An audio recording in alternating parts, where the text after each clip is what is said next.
Lisa, Yes, baby girl. when I grow up, I want to be a menace to society. Then so shall you be. Hey, this is Lisa Landry. Welcome to A Menace to Society. I'm sitting down with Gary Bynum this week. Hello, Gary. Welcome to the podcast. Hello, Lisa. Thank you for welcoming me to the podcast. And you are one of the original comedy club owners in the country. I guess. How long have you been in business? Since 1986, September 1986. Are you the oldest club on the West Coast or one of the oldest? No. Now, in Arizona. Yeah. We are the oldest in Arizona. Started in Tucson in May of 1988. What was that like back in 88? 88, I was a little more confident than I was in Albuquerque, where we originally opened the first club in 1986. Uh-huh. That was scarier than hell. Why? What happened? Well, because I'd risked everything I owned. I sold my little minivan and had to pay for the chairs on installment plans, and it was scary. I had my big brother drive up from Florida to build the club for us. Mm-hmm. We cannibalized urinals and toilets out of the other suites in the shopping center where we were, busting through walls. And it was scary because you risked everything you owned. You were like a prospector. Yeah, kind of. Yep. And we hit the mother lode because it took off like a shot. And 20 minutes later, we're going, where else can we do this? Mm-hmm. And we saw Tucson and said, let's go. So we went to Tucson, and that one took off like a shot, and this one took off like a rocket. More money in Tucson. So we made it good in the first couple of years. It was good. Real good. How many people did you have on staff back then? Probably about 25 per club. That's a lot of people. You know? Yeah, a lot of wait staff, mostly wait staff. Then we had, like 5 or 6 kitchen staff, food runners and cooks. And then you have your management, door people. And how many today on staff? Anywhere from 15 to 20 normally. Mm-hmm. Normally. Because now you just do a few nights out the week, yeah? It used to be how many nights? 6 nights 7? A week. Monday nights was my only night off with the fam. And and then when I took this club back, I sold both of my clubs in 95, 96, and sold them to comics. So that's how I got them back. You sell a club to a comic, you might as well get ready for the revolving door. But they ran them for about 10 years, and it was too much for them. They couldn't do it. They didn't know where to cut costs, and it was all about the stage. Yeah. You sell a comedy club to a comic, and all they care about is that spotlight. That's all they want. And I think that's what got them in the long run. But I took this one back in 08, and I, cut the overhead, called the landlord, and said, I'm not going to use this portion of the building, so take it back. And it saved a lot of money, a lot of expense. So is it harder to get audiences now to come in? I'll say no, not any harder. It's not any easier. But, we still paper a bit, but we have a system. We don't just throw it out randomly to anybody who calls. And that's another thing that the comedian here in Tucson did, the previous owner. Yeah. That he would just give tickets away to anybody who called.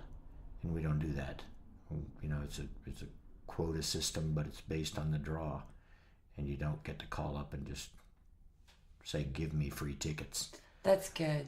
Yeah, so we give tickets away probably once every 4 or 5 months to people if they are in the system. So that's the way we stack the room. What is your secret to success, having such longevity? I'm a cheap bastard. So that, you know what? It sounds bad, but in business, cutting overhead is damn near as important as maximizing profits, because either one is going to save you money. Make you money or save you money. Either way, it's in your pocket that you use it for other things. Like I've invested in real estate rather than comedy because I think that's going to be better in the long run. Yeah. But and it's easier work for sure. You don't have to put up with people who are in the audiences and drinking too much, or comedians who are not in the audiences and drinking too much? Yeah, but a little secret of that too, that I have 2 sons who deal with that, so I don't deal with hecklers anymore. Yeah, you're a family-owned business, and the whole family is hands-on. Yeah, they're down there now, working away, getting ready for big Valentine's show with you tomorrow night. I'm looking forward to that. We're going to have fun. It's going to be good. This is one of my favorite clubs to play because it is family owned. There's a really good energy, and the audiences here are fantastic. You know, I hear that from a lot of comedians, that this is one of their favorite rooms. And I can't say that I take any credit for it other than running it the only way we know how, and, you know, good value and keep it clean. And I don't mean clean comedy, I mean clean atmosphere. And, you know, not let it get run down, and have a good staff, and take care of the customer. I think like the customer, you know, what would the customer want? And I think that's a major part of my success. What do you look for when you're booking talent? Funny. It sounds stupid, but funny. They got to be funny, you know. That's the first thing I look for is not that they can necessarily make me laugh, because I've become pretty jaded after 30 years. I bet you are. I am. But on the other hand, you know, I can spot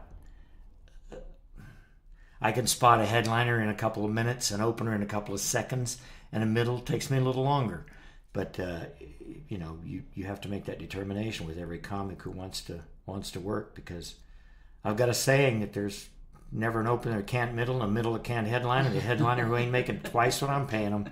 So it is what it is. So there's no trick to it. It's just looking for you know, Funny. for funny, yeah. People who make people laugh. Yep.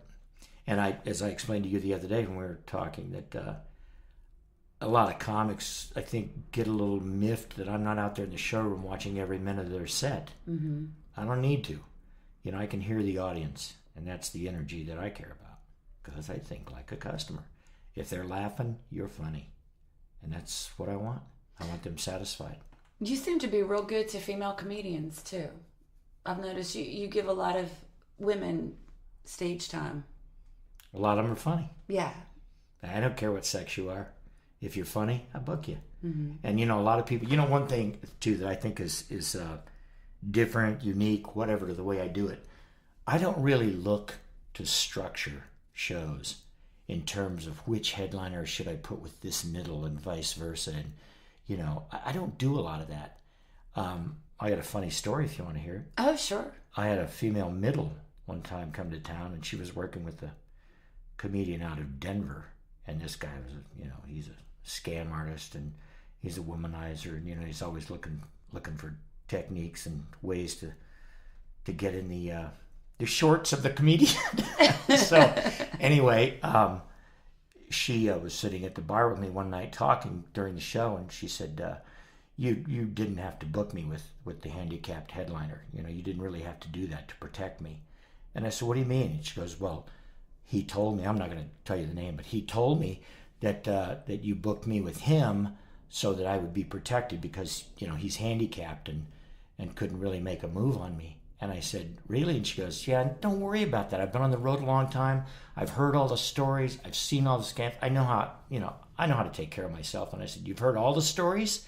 She goes, yeah. And I said, well, I guess there's one you haven't heard, because I didn't do that at all. And he was playing the feel sorry for me, you know. Yeah. And that's what he was doing. But anyway, it was kind of funny. There's a lot of manipulations in this business, and there's no HR department. There are comics who are sharp people. But as far as females, as opposed to males, I don't really go one direction or the other.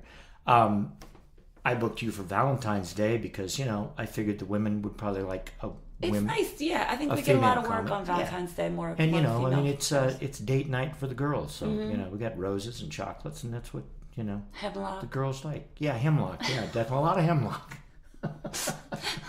Wasn't cynical A lot folk of in the hemlock. audience. Pomegranate break. Isn't this the best? It's the only diet soda I drink anymore, pretty It's much. great. It's good stuff. It's delicious. It's kind of bitter, like my attitude. The tequila's a Bubbly. little strong, but Yeah, well, you know, it's Arizona. It comes out the tap. This is what they do down here. Where are you from, though? You're not from Arizona. originally, like my life, Yeah, where'd you come from? I was born in northeastern Oklahoma, the capital of the Cherokee Nation. Yeah. Shout out to Kim there. That anyway, yeah, from Tahlequah, Oklahoma is where I was born. But I only lived there about 6 years, and then we moved to Colorado. where I was raised. Then I went into the military and there for 4 years and never looked back. I've just lived in all kinds of places. So how the hell did you end up in comedy? From a military background. Interesting story. Well, in 1974, 75, I got my degree in sociology, Burger King Tech. So anyway, I went to work in a child care placement at a boys ranch in Colorado. And eventually I ended up going to graduate school at the University of Utah for a master's in clinical social work. So That's why you're good with comedians. well, but that's the way I get into this. Shut up! I'm telling a story. So anyway, I was working I eventually ended up in medical social work after I got my master's degree at the University of Utah. I ended up working for the Naval Regional Medical Center in Bremerton, Washington, Puget Sound Naval Shipyard for the Navy. My uncle used to be stationed there. Really? Mm-hmm. I wasn't in the Navy. I'd served in the Air Force, but this was Navy Civil Service. And I went to work there, sitting at my desk one day on the 7th floor, drinking coffee and making up my patient caseload for the day, who I was going to see down in the wards and such. And I dealt with mostly nursing home placements with elderly vets, Navy vets, families, domestic violence, incest, all kinds of things. It dealt with social work. And the phone rang, and it was my brother-in-law. And he was a bartender in Albuquerque. And he said, hey, you know what we ought to do? We ought to open a comedy club in Albuquerque, because this club I'm working at now, it's just a bar. He said, they're bringing in comics on dark nights, and it's kicking ass. They're packing the house. And I said, what's a comedy club? I really didn't know. This is in 1986, early 86, and I'd never been to a comedy club, and I didn't know much about it. So he said, go find one in Seattle and go check it out. So Denise and I went to a comedy club in Seattle with another couple friend of ours, and we saw Jazz Kaner, and he's still working out of Long Beach, and also he teaches surfing. Plug for Jazz's surfing school. But great comic, man. I died laughing. And Denise damn near went into labor, and because she was 8.5 months pregnant at the time. So I said, you know what? This is cool. I like this. And I was 39 years old. First of all, I was 39. This is in 1986. I had about $40,000 in stocks and everything I owned and had saved, and took all that. As I said, I hired my big brother to come up from Florida, moved him from Florida to Albuquerque, him and his entire family. Got him to Albuquerque, and we rented a place that used to be a cooking school, and he started building the club, and I didn't have enough money. And so I sold my car. That was another $10K. So I put that in, and I thought, okay, we're going to do this. Not enough money. So I called my old mom, a second grade school teacher in Colorado, and I said, Mom, do you have any money you can loan me? And she goes, well, I got $10,000 in my savings for my IRA from teaching all these years. And I said, give it to me. And and she did. It was great. It's a good story. It makes me kind of tear up when I talk about it, because she gave me everything she had. And it still wasn't enough. I still needed about $5,000. And I had to get the carpet rolled out. The night of the media event, there were 300 reservations for the seating of 250, and it was jam-packed with media in Albuquerque. And it was just phenomenal. And so that was the opening. Let me back up a little bit, because I still needed money for the liquor. We were leasing our liquor license, which means I had to pay COD for the liquor deliveries. So the liquor company said, we need money, of course. And I didn't have enough, and it was 3 days before the opening. So I called my mom again, and she said, I don't have any more.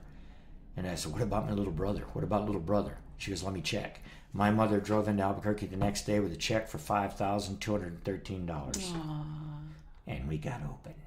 And the rest is history. That's sweet. So it's been family since the very inception. Yeah. I screwed him over and never talked to him since. No. I paid him back with interest within 6 months. It went so well. And we bought a house, and it was a great life. It turned everything around for Denise and I. It's all good. Are you glad to be back? Haven't been out for a little bit. Back in comedy? Yeah. Did you miss us? Yes and no. I didn't miss. I was still booking it. I was still booking both of the rooms because I wanted a little quality control because those guys still owed me a wad of money because I carried the paper on both sales of Albuquerque and Tucson. So because they did owe me a wad of money, I said I'm going to book the room, and that kept me kind of in touch.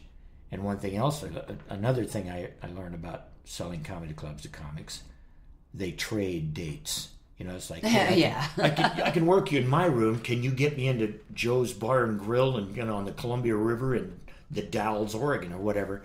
And that's what I found this guy doing here.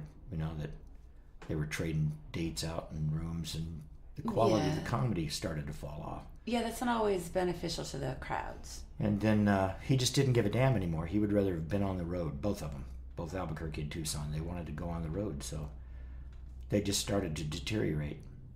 And eventually they both said, we can't do it anymore. Can't pay you.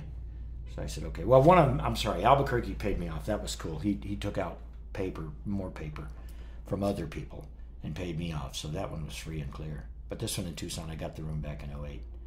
And we put about $110,000 into it to remodel, repaint, and just do a little bit of remodel work, and it took off. It's a great venue. And we just, changed a little bit of the operation, hired new staff. I gave them all, kind of funny, I gave them all 90 days, the staff that was on board. I said, you got 90 days to, you're on probation. So by the end of the 90 days, I remember on the night of the 89th day, I fired the very last employee. Oh, no! They just didn't want to do it my way. They were more into, being freewheeling and doing whatever they want to do, wearing their hats backwards and wearing their Led Zeppelin t-shirts. And, I made them wear their little Laffs shirts and get in uniform and act like professionals. And so pissed a few of them off. But rules. We're all laws, good now. Everybody's boundaries. good now. And now the boys are running it, and I'm not killing myself anymore with it. Yeah, you can let them kill each other over it. You know what? That's funny because I expected both boys to end up butting heads severely because, boys, sibling rivalry. But they've adapted. I'm pretty impressed with the way both of them have come around and I'm going to knock wood now. Stepped up. Because they're both wonderful young men. And I don't want them to have any bad juju coming their way because you just said that. They're good boys. So it's all good. We have a good life, and I'd say I'm 90% retired from comedy because I'm not there very much. But I kind of oversee the boys. I'm sure you've overseen a lot of it, too, at this point. What's one of the craziest stories you have about somebody who's no longer with us? Dead? Yes. Dead. Well, aside from my long-standing old buddy in comedy, Gary Hood. Rest in peace. Geez, I don't know. Dennis Wolfberg was working, just before he died of cancer, man. That was tragic because he just had two new little twins. I think they were boys, twin boys. Oh, that's horrible. And he was still on the road trying to make a go of it for his wife. I know Leno did a big benefit for him after he died. Well, I don't know many, not off the top of my head. I got tons of stories. My first opener was Marc Maron. Speaking of podcasts, yeah. He says he's a Boston comic from New York, and I don't work in the hard circuit up there. He was in Albuquerque. And, he was my very first opener. He was a local comic in Albuquerque. Wow. In 1986. Get that out of him. Get on his podcast and say, hey, Mark, what's this story I hear? But yeah, he was he worked with Kozak, the magician, who is still doing comedy. He's in Hawaii. Koz is working in Hawaii, and he's got a little venue in Kona over there on, I think it's in Kona. I don't think it's Hilo, it's Kona. It's changed, hasn't it? Like comedy back in the day would be like a magician, a prop act, a monologist. I mean, I worked in Vegas, so I worked with a magician because it's kind of, the producers wanted that. They wanted to have a magician on the show because it's Las Vegas. Do you think it's changed much? Oh, yeah. I don't think it's that kind of variety type situation like it used to be, from what I hear. I love variety. I had magicians and jugglers. I still work, I think it's Ivan Pacel's. I think Ivan still juggles. I like them. If the crowds like them and they're funny, then hey, great. I'm booking them as long as they're funny. What's one of your favorite comedians? Who's one of your favorites? Favorite? Besides me, Gary. Besides Lisa Landry? Yeah. Lisa Landry. I would say That one. in recent history, in the last 20 years for me, let's see. Richard Jenny. I remember him. I never met Funny. him. He was in The Mask with Jim Carrey. Mm-hmm. He had the funniest bit about Jaws and the shark and Yeah, I remember following that bit. the I've seen family that. around Brooklyn. She thought she'd move inland to get away from the shark. And doom, doom, doom, doom, doom, doom. Came down the street at the deli. He was funny. He was a funny guy. God, there's so many funny comedians that I loved. I could go on naming hundreds of them. But, I mean, we all had the famous ones at one time. Back then, we had anywhere from Phyllis Diller and Pat Paulson. Did you know Pat Paulson? Do you know who that is? Mm-mm. Pat Paulson was hugely popular on the Smothers Brothers Comedy Hour on CBS before they got canned, for being politically incorrect. Right, I remember that happened to Pat him. Paulson was the one. He always had that sullen face, and he's not running for president. Anyway, Pat Paulson, Phyllis Diller, Robin Williams walked in here to Tucson one night and did a guest set for an hour. I heard about that for the next 20 years. Mm-hmm. That Robin Williams came in. He was working at a tennis club here in town. Not working. He was staying there at Ventana Canyon. And one of my local amateur comedians was the tennis pro. And Robin Williams was out there knocking balls around on the tennis court with him. And the kid asked him, "Hey, would you come into our comedy club and do a guest set?" And he said, "Sure." And he walked in, and I was on the road going back to Albuquerque at the time, but my manager called and he goes, "Guess who's on our fucking stage right now?" And I said, "Who?" And he said, "Robin fucking Williams." He was out of his mind, and the crowd just went berserk. That was so awesome. But I heard about it for a long, long time after that. I was at the Cellar one night in New York, and Robin Williams came in and did a guest set. And the crowd went wild because they think that they think you're lying. They don't believe that you're actually going to bring Robin Williams up to the stage when your host announced that. And the crowd went ape. And I went back upstairs because I was just waiting to go on because now I got bumped. Obviously, it's going to be a while. We're all going to wait until he's done and go and do our shows. And he was sitting there in the audience, and I didn't know it because I'd gone back upstairs to drink coffee and just wait to go back down to do my set. Drink coffee. Did you hear that, Kim? No, I really was. Drink Because I was breastfeeding at the time, so I wasn't drinking. This is for social media. No. Because you know what? You're a dude, so you don't know about this. But you have to pump and dump. When you have an infant, you can't drink, and if you do drink, you have to dump it. You have to pump it and dump it. You can't give it to the baby. Yeah. And it was just too much work for me to make breast milk. I wasn't going to dump it like that, so I was drinking coffee, which probably didn't help because it probably impedes. The caffeine probably worked against me, so I probably should have had a few shots. Anyway, I was up there, and I wasn't paying attention, and I looked down, and I see the MC. I look in the camera monitor, and I can see that the MC is back on stage, so I'm like, oh, shit. I go running down the stairs thinking I don't want to miss my cue. And I go up on stage, and there was this guy in the audience who started heckling me, and I don't know who it was. And the manager kept pointing to the guy heckling at me and then using his phone to light to show that it was Robin Williams' picture up on the wall. He's trying to tell me this is Robin Williams fucking with you. But I didn't pick up on it at first because I didn't know what he was trying to suggest. And this guy and I are doing Hurricane Katrina jokes and jokes about people drowning and dying. And he's screaming that he's from Pass Christian, Mississippi. And we went back and forth. And it turned out that it was Robin Williams. And the crowd was dying because they had watched him sit down. And they knew that I ran in and didn't know it was him. Did you have him thrown out? No. Security. No, we had a moment after he came up. He was very complimentary. And we talked because his mom really is from Mississippi. So we were talking about that. Story I'm thinking of right now, a year after we opened Tucson, within a year, I had Gary Shandling's mother approach me because he's from Tucson. Shandling was from Tucson. I didn't know that. And his mom was alive at that time. And she came in and told me that she had owned pet stores here in town. And anybody from Tucson attests to that they know the Shandlings, from back in the day. And she was entertaining the thought of buying the comedy club because she liked it so much. And that was Mrs. Shandling. That's adorable. It was.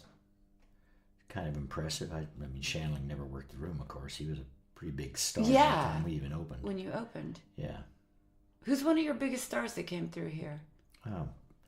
David Spade and Rob Schneider middled for me. They're working down the road now, 5,000 seat, I think, at the casino, the Indian casino down the road. That they're both co-headlining. So you think they'll stop by and do a guest set? That's a funny story. Yeah, right. Maybe. I got a funny story. I got one that happened within the last few years since I took this club back. I walk in the club one night, and here's this guy from Texas, Robert Hawkins. You know Robert? Oh, yeah. Funny, talented guy. Good comic. Sitting at the bar. Well, he wasn't headlining the club that weekend, but he's sitting at the bar drinking. And I know he lives in Texas, so I thought, what the hell is he doing here? And I said, so Robert, what's up? What are you doing here in Tucson? And he said, I'm opening for Ron White down at the casino. I'm like, Ron White?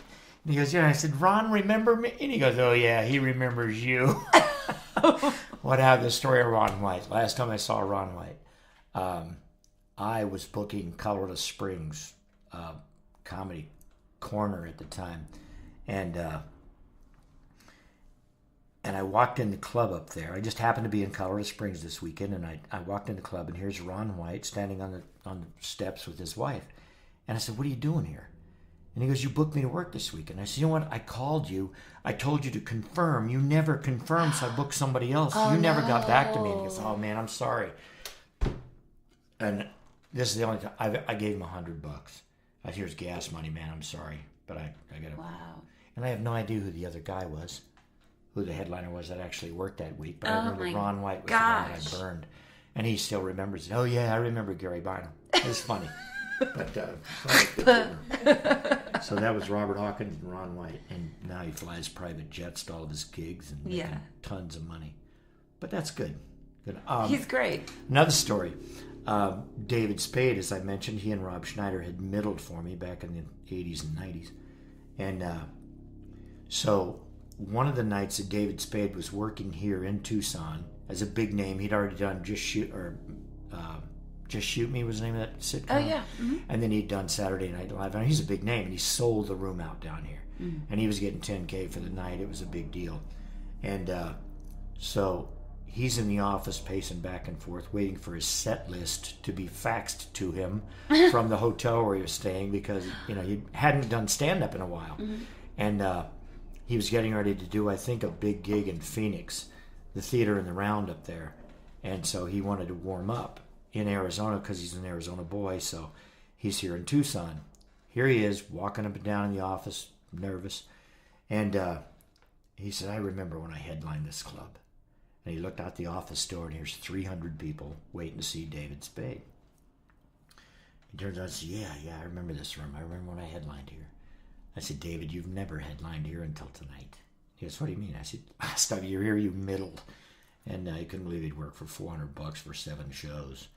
And here he was, $10K for, 2 shows that night. A little warm-up gig with his set list on a piece of paper. So it's quite an industry, isn't it? Yeah.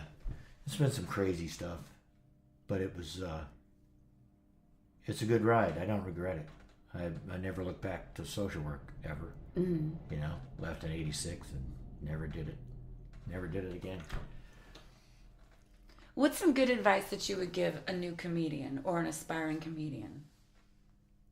To be a club owner or a comic? Let's go with comic. Comic. As somebody who has seen a lot of talent come through, booked a lot of people. Well, of course, I think every comic would agree with me. Be original. Try to write your own stuff. Don't be a hack.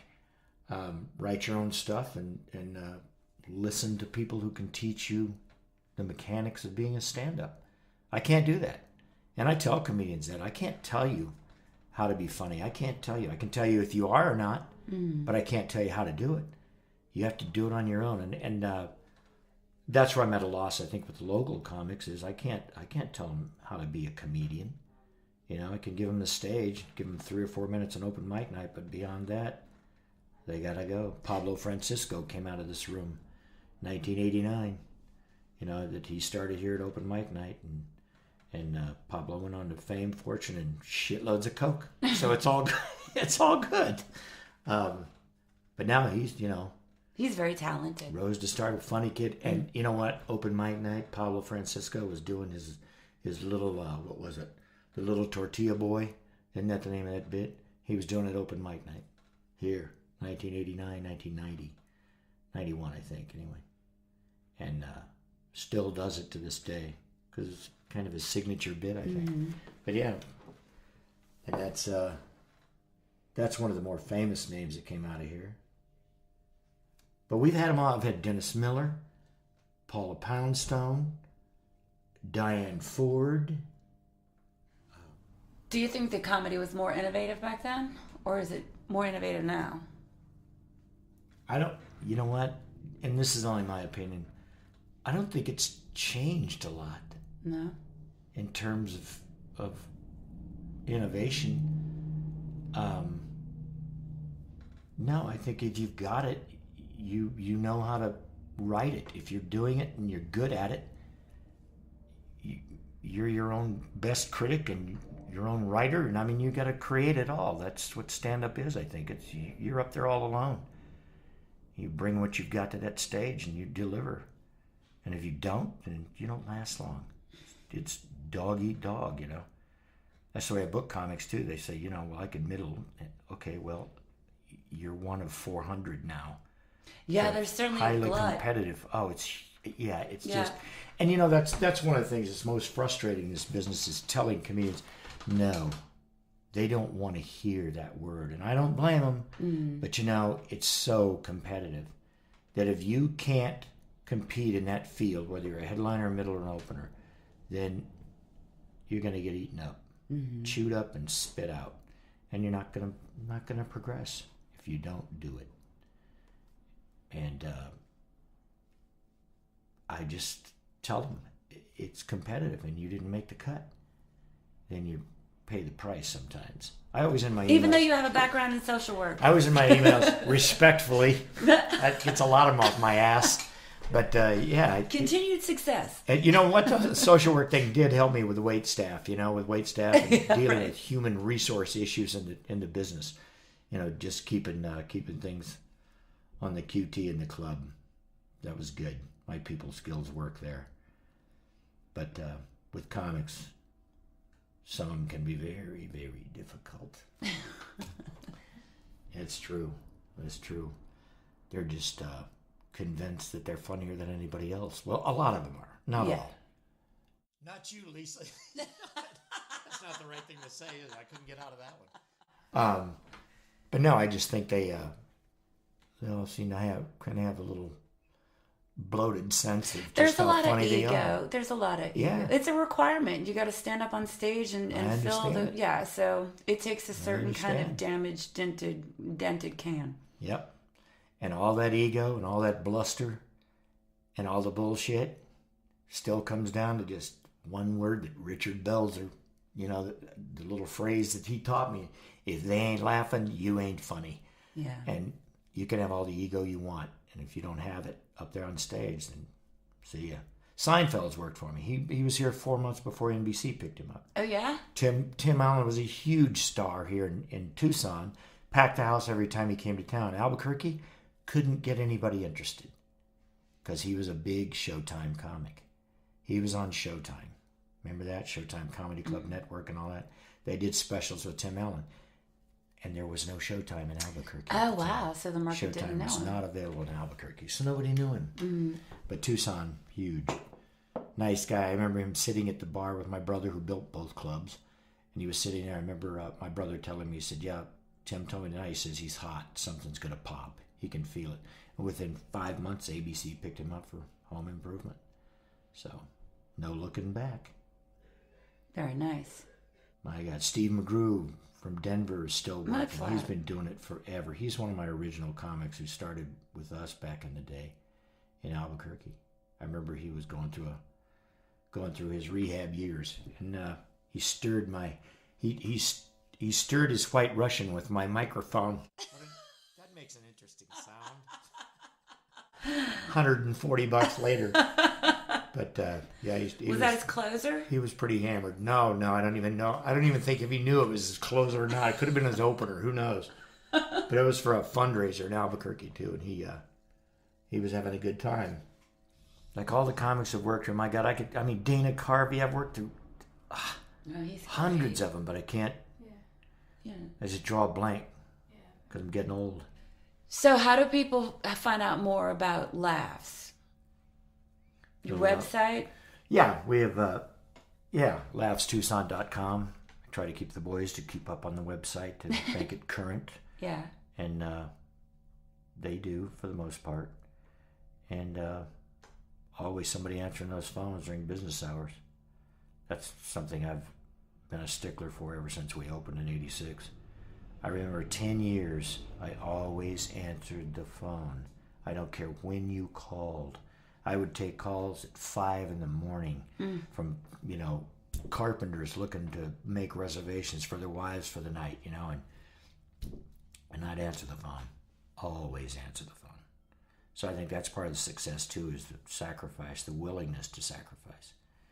And it's paid off, not only for me, but I'm thinking, the room you work in Texas, Hyenas, and I think of Butler's rooms there, he's got 3 of them, and they're all run pretty much by the way he was taught in these clubs. Right. He was, Randy Butler was a bar rag salesman for me in Albuquerque. He'd go around in his truck, renting bar rags to the bars and stuff. And he asked me one weekend, he said, need a good bartender?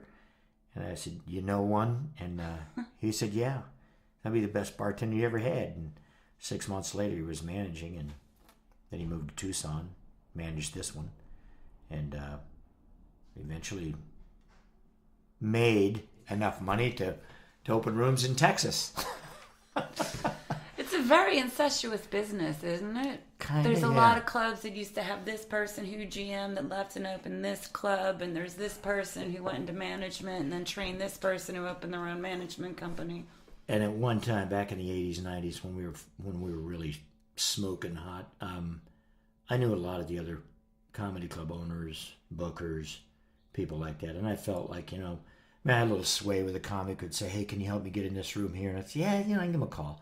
But now I don't even want to know whether I just run my own little club here in Tucson and don't have much to do with other rooms. So much of it is corporate now anyway.